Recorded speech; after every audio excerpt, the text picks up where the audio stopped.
why is it important for parents to read to their children every day from an early age? Oh, wow. So you had mentioned before, yeah, I do consulting work and some other work with Governor's Early Literacy Foundation in Tennessee. It started with just when your child was born, you could sign up, and every month until they were 5, they were going to get a free book. This is based on the research of, early literacy. Reading to kids in that first 1,000 days, they like to say, really sets up the brain so much for the rest of a child's life. We're seeing a huge rise in a need for speech pathology and things like that, because kids who are not being read to by a human being in person aren't really learning how to form the sounds in their mouths. They're watching a lot of animation on television, especially, or on screens, any screens, iPads, all the things, but especially animation where it's just a mouth like this so that they can dub any language behind it. So it can't be too specific with the mouth movement. Like, that's interesting, right? Um, Also just exposure to more vocabulary words.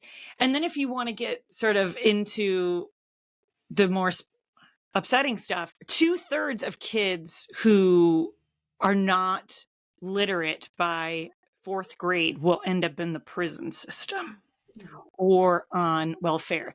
And actually, it's been said that that is how prisons decide how many beds. They will look at their elementary schools and see which 5th graders are not reading yet. And they'll How- be like, okay, isn't that dark? It's dark. It's dark.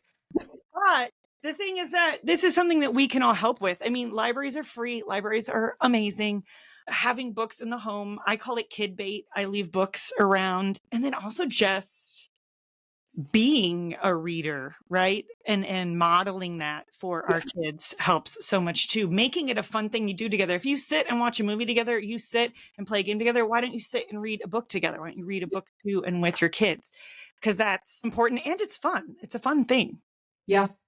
I'll throw in one more thing, and you covered all of it. I think this is one of the most studied things where if kids are doing too much screen time, right? So it's what you described, where they're hearing words, but they're not hearing them from their caregivers. It's just this thing. I think it goes back to like our humanity and where we came from, right? Yeah.